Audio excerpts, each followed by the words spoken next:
Oh, I heard that Patrick Stewart is now touring the country as a magician. He's Captain Pick a Card, any card. Well, on that set of unfortunate news, it's time to end our show. Thank you.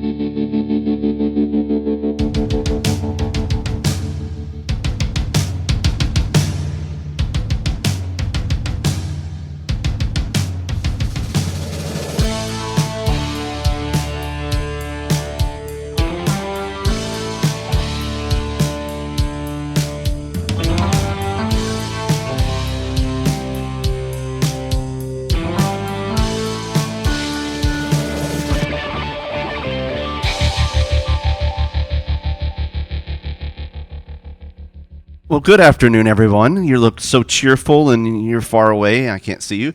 So welcome to our little panel. It is called How Star Trek Picard Launched the Next Generation.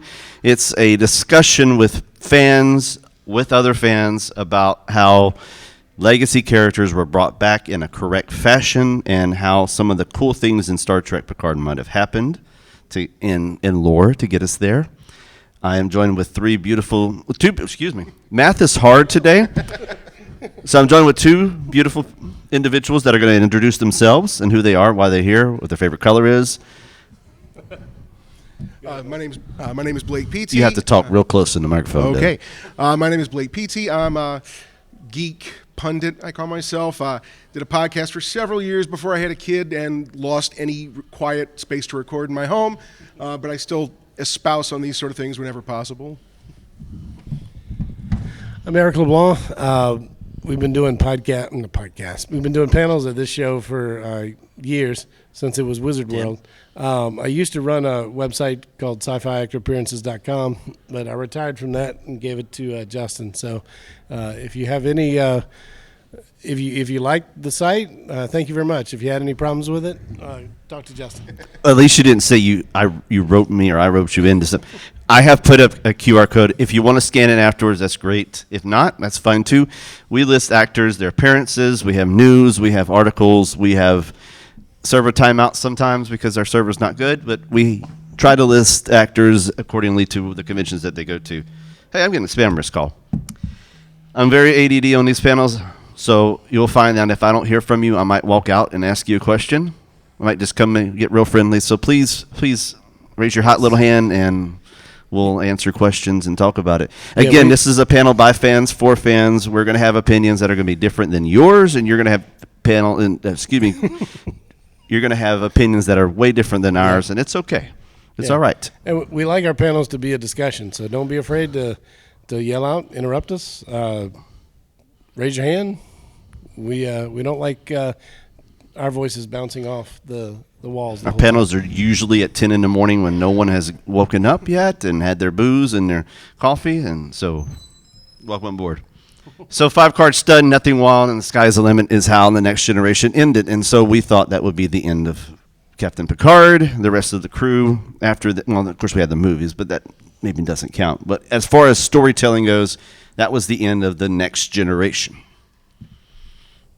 Any comments? Y'all gonna just have to comment, and you're gonna have to go back and forth. Just comment. Yeah, I've actually had a debate about this with some friends of mine. When I talk about Picard season 3, when I've said that I thought it was a good conclusion, like you're saying, for the Next Generation cast, the argument was, well, we already had a conclusion. We had all good things. And I said that was never supposed to be the end. It was the end of the series, but the next week they went back to work and started filming the first movie. And then when they finished the fourth movie, I don't think it was necessarily intended to be the end for everybody. It just turned out that way. A bomb in a box office, exactly. Yeah. So they never got the send off that they deserved, and that's what I thought. That's what I was so happy to see in season 3 of Picard, that they finally got them all together. They finally closed off the story for that crew, and they did it in a way that they could still bring the characters back. You know, any one of them I could see showing up again in another show, in another movie, but for that crew, for that group, that's the end of their story, and we never got that before. Yeah. For me, All Good Things was one of the best series finales that, especially in Star Trek. It's one of the only purposeful season finales I've gotten. But yeah, the movies up and down. Insurrection and Nemesis were not the greatest. So it was good to see. It was good to see the cast back in something that had good writing and something that they could sink their teeth into, and give us what we had seen and enjoyed the whole time. Now, Patrick Stewart originally signed on for 3 seasons, no more, and he wanted to do more of a slow storytelling opportunity to tell where Picard went, more cerebral, more thought out. He didn't want to bring in anyone that had appeared in Next Generation. I'm glad that he decided against that after the advice of Terry Matalas and some of the others to go back to that generation, the greatest generation.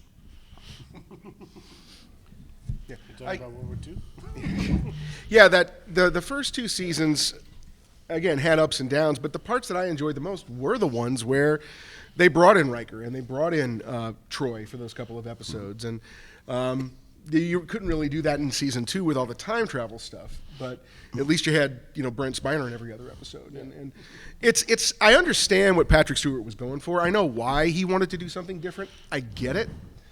But at the same time, I don't think that was quenching our thirst. That wasn't giving the fans what we were hoping when we heard that Jean-Luc Picard was coming back. This was the first time since the end of Voyager that they were extending the story of that timeline, of that era of Star Trek where a lot of us grew up, or our formative years. It's the first time we'd seen anything post-Voyager since Voyager, since Nemesis. Nemesis was after Voyager, right? So that's what we were thirsting for. That's what we were waiting for. And it wasn't until season 3 of Picard that we really got what we were looking for. Yeah, this panel is not necessarily a retrospective of the series, but it is going to be some of that.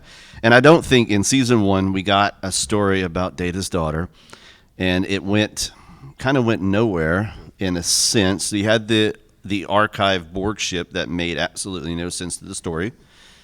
Just to bring a couple of characters in and then kill them, that made absolutely no sense in the storyline. It reminds me of Discovery.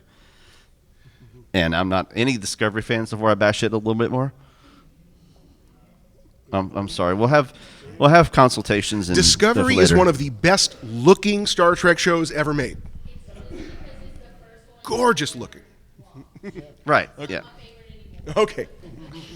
There's plenty of good storytelling. Well, season 2 was good. Different panel. We're not having a bash disco panel today, but who started with Picard? Who was Picard anyone's first Star Trek? What about Next Generation?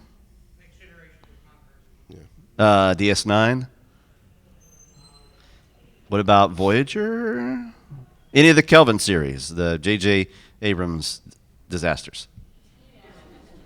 Very opinionated. All right, now who's TOS? Original series. Okay, yeah, it's a good Cool. mix of the room. And then in season 2 got better. We still don't have a lot of legacy. We have Q back, but we're going back to tell a different side of Picard's story. I think they had a good concept. Some of the execution was bad. The most heartwarming part of that season was seeing Q give Picard a hug at the end. And see you out there, of course, is how he ended that. But then he comes back at the end of season 3, and we don't know exactly where in his timeline, because he's like the Doctor. He can appear anywhere he wants to. Yeah. So while we're talking about season 1 and season 2, the best thing for me about season 1 and season 2 is 7 of 9. How many of you 7 of 9 is your favorite thing from, your favorite character from Voyager? Well, in Voyager, she was hired to be sort of eye candy, and for me, I was never taken by her character, but from the moment she was on the screen in the trailers for Picard, I was like, hey, they've done incredible character development in 10 seconds of film. So I was excited, and I think 7 of 9 is the best character in the show for me.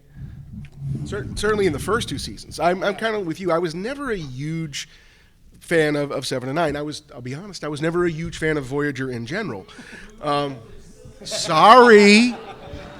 I like the record to be known that Blake said that. Not saying I hated it. I'm just saying I wasn't a huge fan. But the things that they did with her, I think she was easily the best part of the first 2 seasons of Picard, and I really enjoyed what they did with her in season 3. And fingers crossed, if Metalis ever gets Star Trek Legacy off the ground, I want to see her in that chair for the series. I don't think Star Trek Legacy gets made. No. Nope. I'll explain later. Okay. But I don't believe it gets made. Somebody had a hand up, right? No? Okay. But season 2, we got Q, we got back to some Legacy, we got some stories about Mama and her problems that made Picard the man that he is. And then it gave a lot of definition to why he was so ice cold in the first couple of seasons and how he had to warm up to the crew and ended up being his biggest part of his family. And a lot of that was drawn from Patrick Stewart himself. He was bringing in stuff from his own personal history and incorporating it into the character, which worked. But again, it's kind of like we're saying. It felt a little bit disjointed in that season. With the time travel stuff and parts of it's like, are we trying to make Star Trek 4 again? Sometimes blatantly. And I there were funny bits. I enjoyed the stuff like that, but at the same time, it's like, where exactly are we going with this? And I never felt like it really gelled in season 2. Eric, I know you have opinions. You shared a lot with me. Season 2, I did enjoy the parts with Q, the relationship between Picard and Q, developing. Yeah. The show kind of got a little off track. I enjoyed Orla Brady did a great job in that season in a dual role as Picard's love interest and the guardian of the girl. The Guardian of the Galaxy? No, not the guardian. What's that? Yeah. So there were certain parts of the season that were enjoyable, but some execution was bad. Yeah. The ideas were good, execution bad, or not as good. And it kind of just comes down to, I think they ran out of steam a little bit in that. They knew where they wanted to go, but they didn't exactly have it planned out. I don't think. I'm probably wrong. Terry is very good about stuff, but he wasn't in charge as much as he was of the third season. I feel like some of it was season 2 was Terry Metalis was finishing up the story that he was given, and season 3 is where he really got to do what he wanted to do. I don't know the man. I haven't talked to him. That's just the impression that I got from watching it. He's been the man that's credited now at saving Star Trek. I wouldn't argue. And he's done a great job with that. I say again, I don't think Legacy gets made, but that's for a little bit later. Season 3 introduced us to a wide range of characters, including Captain No and the rest of our TNG cast. I'm a little surprised I didn't see Chief O'Brien in any of this. I thought O'Brien needed to have some love. O'Brien's the guy that made the ship work. But my biggest issue with season 3 of Picard, and I loved season 3 of Picard, was that we didn't check in with the DS9 crew as much. I mean, there was plenty of Voyager, which makes sense because Seven was there. Seven story. But for like the first half of the season, the main antagonists were the changelings. At some point, is somebody going to get on the phone? O'Brien, these guys tortured you a lot. Can you tell us something? It felt like that was a missed opportunity, and that's something I'd like to see him recoup later on. Amanda Plummer was excellent in her role as the I forget the character's name at the moment. Eric's got it IMDb up right now. He's going to share with us the name of her character. But Amanda Plummer, the daughter of Christopher Plummer, the villain in 6. Vadic. Thank you. And she played that character well, just sinister. There was always something just sinister behind her laugh. She smoked cigarettes. That was weird too. And it was a great legacy bringing the daughter of a former Star Trek villain, Christopher Plummer. That's Amanda Plummer is his daughter. Yeah, I just commented on that. What's that? I just commented on that. Yeah. Anybody like Vatic? Did anybody think Vatic was just in her mission to get rid of the solids? No. Yeah, she was. I thought she. No, you did not. You didn't need it, and that was my gripe. As we got rid of her too quick. She was just a vessel for the Borg, and I didn't think that was right. I think had they not just done the Borg in season 2, then it would have been okay. To tie off Picard with his greatest enemy, I get that. I agree with what you're saying. Since they had just touched on the Borg, it might have been better to ease off. But looking at it in of itself as a whole, if I'm going to ignore the first 2 seasons, I'm more okay with the Borg there. We didn't get.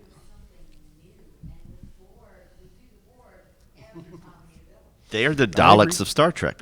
They have, you get so sick of seeing them. The Borg are supposed to be sinister. You're supposed to be scared to death. Season 3 got back to some of that feel, but after seeing, that's a whole different collective with, why are all these characters' names, they're all eluding me today. I know the character's name. Yeah, Jurati. Jurati, yeah. With her being the Borg Queen, that whole faction of Borg is off in a whole different area. They didn't even touch on that in season 3. We got a little bit of it, but that left. I know a lot of people had concerns with what are they doing? Why is this Borg here? Well, this is the original Borg, and then you have that offset that's hanging out doing whatever they feel like. I have had friends ask me if they can watch season 3 of Picard without watching the first 2. I tell them, look, read the Wikipedia recap for season 1. You don't need to know anything about season 2 because it's not relevant, and you'll be fine. Yeah. We don't even need to know that Khan was in that one. Project Khan, none of that. We don't even that. Let's not talk about that either, because that was another thing that was left out of the story. Yeah. We got no resolution on why they needed to show Khan at the end of that. And if you're not gonna talk about it, then don't put it in there. So In Star Trek, I'm going to move us along. In Star Trek, they have they're really bad at doing this. They like to show us things. I'm going to mute this. They like to show us things and tease us and tell us that everything about season 3 was right in the ending credits. I don't know if you caught that. And I'll go through some of that with you. You have Vatic's ship. You have the DNA sequence of Picard. You have right there. You have that information. You have his blood, his information about his command codes. You'll see the Fleet Museum with you won't have the Enterprise there, but there is the cloaking device that was in the Titan.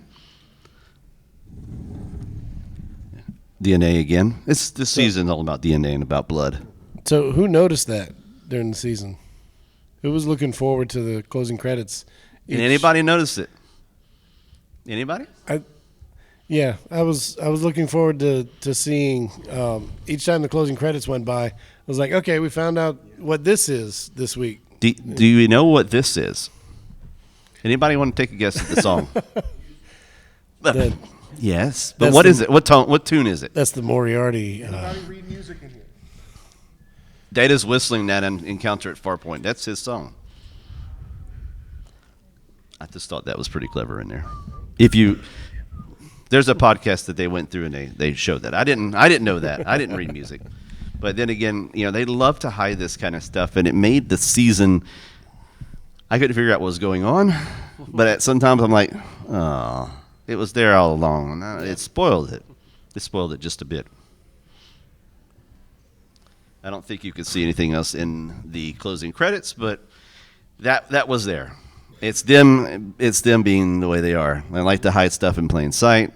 They've been doing that for years and years. There's the Fleet Museum, and no, that's not the Fleet Museum. This is the Starbase, and you can see the different ships that were around that. And I don't think there's anything else in there. Fleet Museum. Yeah, there's the Fleet Museum right here. And I believe that's it. So a lot of stuff hidden in plain sight. just makes me irritated. They did that a little bit at the Discovery Season 1's intro, had some stuff in there that if you read between the lines, you could tell the time crystal was there and a few other things, and we talked about that a few years ago. I'm asking for your comments. I wasn't deep enough into Discovery to pay attention to their credits that much, but it doesn't really bother me with stuff like this most of the time because it's to me it's less of a spoiler and more like if I see it after the fact and I realize that's what they were doing, I don't feel spoiled, and I feel like spoiled. this is a little value added. It's an Easter egg that's waiting there for me to find on the second view. I watch a YouTube channel that's called Trek Culture. And each week they would go through the ups and downs of each episode. And then at the end, there were cetacean observations with the whales. And yes, and he would go through every episode and tell you the Easter eggs that were in there, how they were connected, what they were in before. And they did a really good job of breaking each episode down. So it was always watch the episode and then go find Trek Culture and see what they have to say about it. They have put a lot of stuff out. Their videos are very long. If you haven't subscribed, they put a lot of content out. Yeah. How many of you watch the Marvel shows on Disney Plus? Their closing credits are a lot like that, with hints and clues of what's going to happen during the season. The Enterprise D has been a part of. It's a character. It's not just a ship. That's what the Kelvin universe has not understood. They've made the ship just a ship whenever it's so much a part of Star Trek itself. Without it, we don't have voyages. We don't have anything. And that's where Season 3 was able to bring back another legacy character. In Generations, we see this. The Enterprise D crashed on the planet. And an engagement with the renegade Klingon bird of prey in 2371 resulted in extensive damage to the Enterprise. The ship's magnetic interlocks were ruptured, and before efforts could be made to repair them, a coolant leak began, leading to the unavoidable warp core breach, and Counselor Troy crashed in the Enterprise. It left me in tears in Generations, and it brought me to tears when I saw it again on the screen. I got to see it in IMAX. Did anyone see Star Trek Picard in IMAX, the season finale or series finale? That was absolutely amazing to see the Enterprise on the big screen, because it was like I'm 13 years old again. That was one of those things. There was never any doubt in my mind from the moment Geordi's daughter mentioned whatever hangar it was. What about the thing we got in the hangar over there? I'm like, it's the Enterprise D. Yeah. Geordi has had the Enterprise D in that hangar for 20 years. Every Sunday he goes out there, he rolls up his sleeves, he puts together another piece of it, and it's sitting there and it's waiting for us. So it wasn't like I was necessarily surprised when it showed up, but it was one of the most satisfying moments in the entire series. Spoilers about that. Patrick Stewart decided to go on the stage at San Diego Comic-Con in 2022 and say that he forgot that there was carpet on the bridge in the old days. I like to have gotten up and slapped him, because no one at the time, I don't think anybody caught that, and I'm thinking in my mind, he just spoiled something. They're going back to the ship. And I let that slide, but every time I think about this season, I go back to that thought that he made, that carelessly. It made no sense why he needed to bring that. Now, there's been a lot of speculation as to, in lore, how would they have gotten the Enterprise back?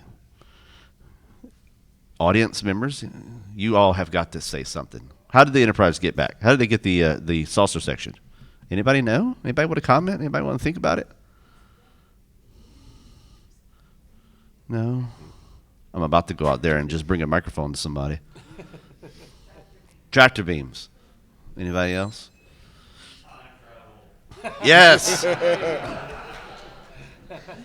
I want to show you a video that I don't think anyone has seen. It was up online for just a couple of days, and then it was removed. And it shows something that I want you to put some thought into.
I'll have you know that everything in this video was computer generated. Everything down to Spock. They wouldn't. There's a whole video about that. But Terry Matalas credited this as most likely the way that the Enterprise saucer was salvaged as a direct result of trying not to contaminate Viridian 3 and the culture and the civilization that was beginning there. No thoughts on it? God, they took that down? Yes, they did take it down. I have seen it before. I didn't know they had taken it down. I have no idea where they would, because that's the only acceptable use of deepfake technology I've ever seen. This is actually licensed by Roddenberry Archives. This is part of the archive project, but they took it down, and at some point they were supposed to put it up here in the last month or so, and they did not. Also, they were going to put the ships up, the bridges from each of the Enterprises, so you can see them, but that's all still under wraps. I saw it. They put them up for just a couple weeks, the bridges. And it was the absolute most awesome thing ever. You put your VR glasses on and you walk around and you're in the ship. And you're in the chair or whatever you want it to be. But yes, this technology is great. But it shows that it was possible and how Geordi may have gotten it into his hangar. And I thought they would just have, just blow it up. Just get rid of it. But obviously not. This is not considered canon, but it is. Terry did say this is pretty close to it. I mean, close enough for me. The why, I don't know if the how is really all that important. If we actually see the tractor beam lifted up, however they got it off there, and they made it work. They made it fit back together again. It was like they were bringing back the last, like you said a minute ago, the last character who was still missing. They brought back the Enterprise back. They brought Data back. They got every piece that they needed back in there. Would it have been nice to have seen O'Brien? Yes, absolutely. I wouldn't even have minded if they'd have found some way to work in Denise Crosby other than that quick little moment where Data was handing off his memories. But they had the core was all there. Anybody else shed a few tears whenever Data and Lore was going away and having their little battle? The whole sequence there was absolutely you think Data is gone at this point. The story was told that Lore was in charge, Lore was taking over, Lore had all the benefits, Lore could do this and Lore could do that. Excellent storytelling, excellent cinematography in that point, because you see the struggle, the interstrike between one person playing two characters, and then you see Data succumb to that and then come back victorious. It's just a monumental scene and set the tone of the rest of the season. And Brent Spiner never gets enough credit for his acting ability in that scene. Not just that scene, but the earlier one, like when they first reactivated him. Mm-hmm. And it wasn't just him, and it wasn't just Data and Lore. There was B4 in there. There was one of the Sooms, and he's like switching between them without missing a beat. It's incredible. And he talked about that a little bit too. I mean, it's such a hard thing to play 4 or 5 characters at one time. And then Brent Spiner did say he was never getting into the makeup again, and it took convincing by Terry. We don't give enough credit to Terry, but Terry convinced him that this was the way to do Data as an old man. Yes, we saw Data go away in season 1. We're not talking about that, but we got Data. We got a proper send off for Data. We didn't need to see Data laying on the couch becoming a piece of dust. As long as we have copies of Data, we don't need to. Yes, need to say there's another Data. dad joke. We can always they can always take a page from Star Wars. Somehow, Data returned. There was always possibilities. Which leads me to another great video and an incredibly long slide transition. Make it so. Aye, sir.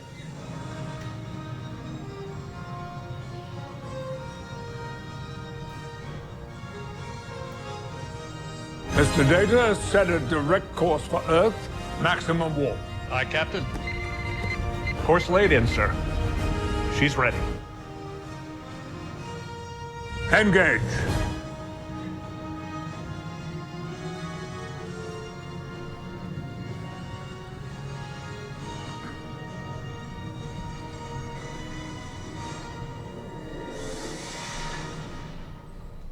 I cried. Yeah, I cried. Yeah, it was such a cunning moment. Even now, I'm misting looking at that because it's like seeing a friend that you thought you were never going to see again. And again, it's back to the correct way to bring back old characters. We saw there's been other attempts to bring back someone from Legacy and just different shows, and they kind of just throw them back in there like they're back in the swing of things. But you have to introduce these characters slowly so the audience can have time to breathe and accept that we're about to have the best thing in television. And I don't know why Picard hasn't won so many more awards, but it really has done a great job. If you look at the Enterprise at that point that it's revealed, you can see the damage to the front of the hull, showing that it was in fact crashed. You can see if you look at the back of it on the next episode, it'll have the areas where Geordi hasn't gotten to, the hull issues and things like that. That's all prevalent of piecing it together quickly in one's garage. That's the virtual tour I want, where you can walk around the rebuilt Enterprise D and see the parts where you've got like sticky notes hanging up, which parts he still needs to order. Eric? You keep coming to me, and I'm You and I have had so many discussions about how this show revolutionized and how it was great and how this reveal was this and that and the other, and then you're over here not speaking very much. Well, now, with especially with the Enterprise, it's a lot of nostalgia, a lot of what we weren't getting with some of the other shows like Discovery. We We're not getting that.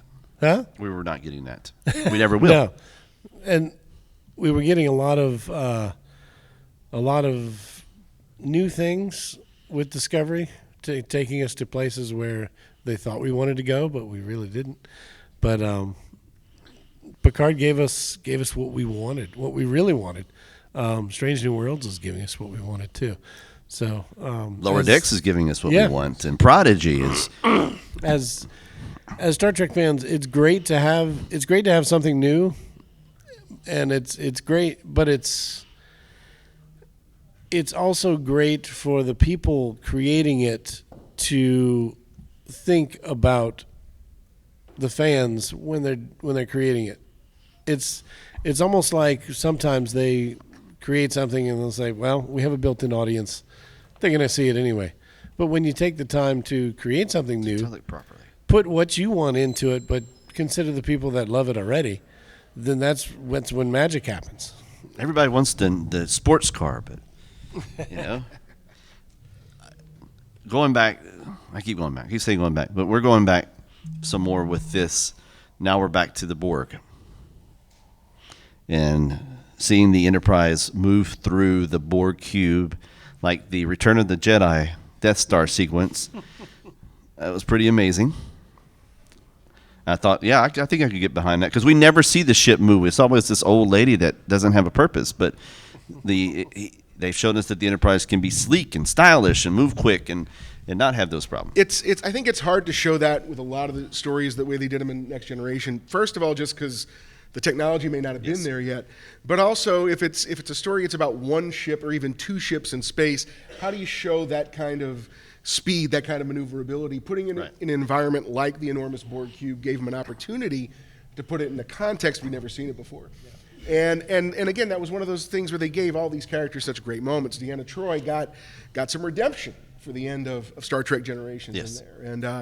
And we see Beverly's blowing things up. When have we ever seen that before? And she's enjoying it. She's enjoying, and Data's enjoying. When Data starts smiling is one of my favorite bits in the whole episode. And it's hard. It's hard to show. It's easy to show a small fighter like the X-wing or something like that is maneuverability, and like the pod racing. It's easy to show a small vehicle. Its maneuverability against other things, but the Enterprise is huge, and the scale of it, you needed something that made it look small, and for them to show off the maneuverability in a space that it could look like a fighter or something like that was great. It was great to see it being nimble.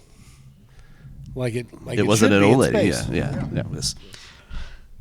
I'm glad that we saw the conclusion of the Borg. We will not see that timeline, that story again. Theoretically, we've put an end to that Borg queen. She's done. The colony we saw on the ship was in disarray. She was not quite formed, though that was ugly. And so hopefully that is done. Hopefully we're no more of that. I'll agree with hopefully. If I'm thinking about it realistically, someday there's going to be somebody else in charge of Star Trek who's going to say, I want to tell another Borg story. And if they're the one in charge, it's going to happen. But I don't think it's going to be anytime soon. I don't think it's going to be Terry Matalas who does it. There's plenty of collectives out there. Yeah. Y'all want to see something you haven't seen before? Yeah. So Dave Blass, who was the art director, sent me a couple of cool videos of the interior of the Borg ship, and I thought I would share those with you. There's two videos. This is one of them that has a humanoid Borg in there, and they just kind of go through the ship. And then there's a second one that shows even more of the ship. Kind of renderings of what was the inside of the ship that we didn't see or we might have seen.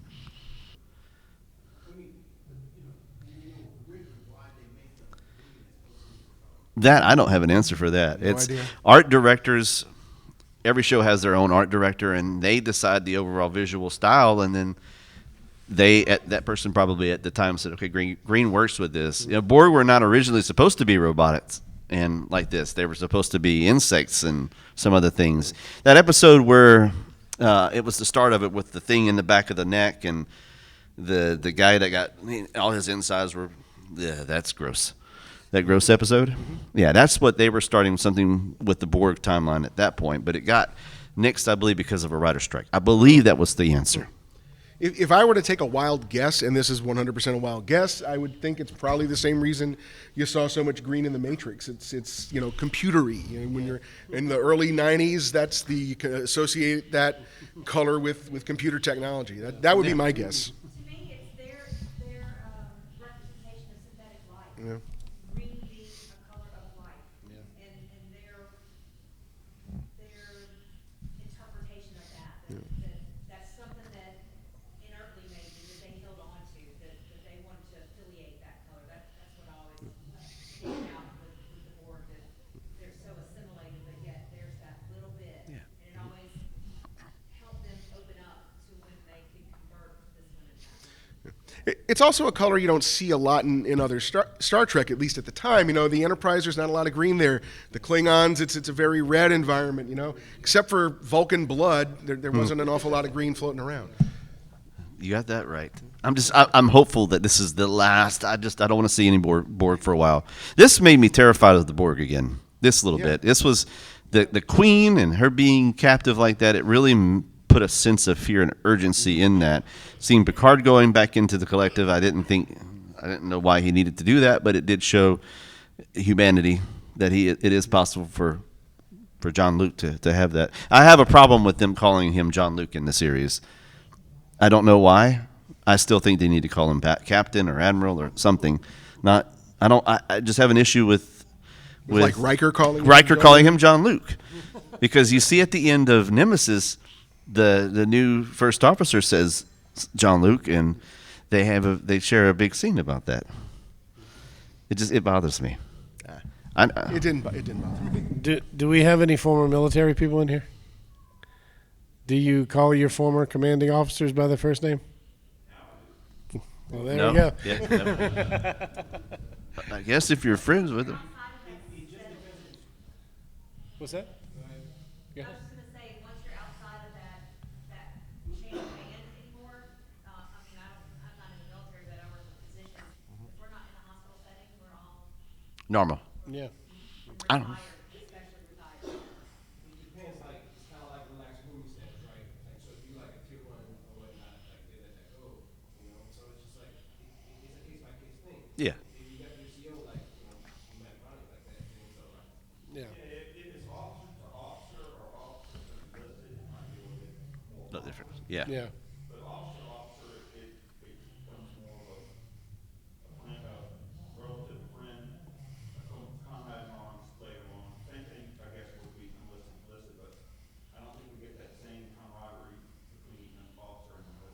Right. Yeah. Okay. Well, there you Okay. go. Question answered. One more takeaway from Picard on the bridge of the Enterprise is: did anyone notice the plaque, the dedication plaque? Do you know that did you see the extended time that Picard took with that plaque? That's the original plaque from the original build of the ship. They had to find that, and then it was loaned out to the production for this very thing. I asked Dave Blass what happened to the bridge. He assures me it is in storage. It is not going anywhere. It is safe for the next generation of next generation of people who want to make good products. Now, I said we will not make legacy, and I think I'll expand on that. In this world, with the fact that Paramount is up for sale, with the fact that we have Discovery, Lower Decks, Prodigy, we have the Nicholas Myers thing that has not been made yet.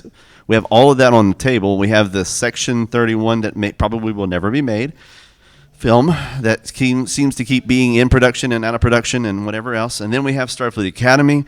We don't have a new legacy series. We don't have for that reason because there's too many things being made and too many things currently in the works. But you know, Discovery's ending. It is ending. Finally, I'm pretty sure they finished filming. I don't think there's anything else in production. So you've got Strange New Worlds that's in production. You've got the Starfleet Academy show, which they have not started yet, as far as I know, as far as filming goes, I mean.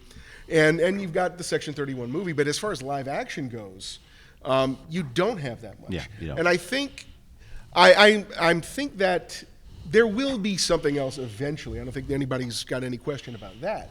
Will they go to legacy or something similar to it? I certainly hope so. I hope they see from the reaction that people have given that this is a timeline we want to keep exploring. And maybe it won't be called Star Trek Legacy. Maybe it won't have exactly that cast that they had at the end of season 3. But I'm hoping that they'll get it in their heads that this is an area that we want to keep exploring.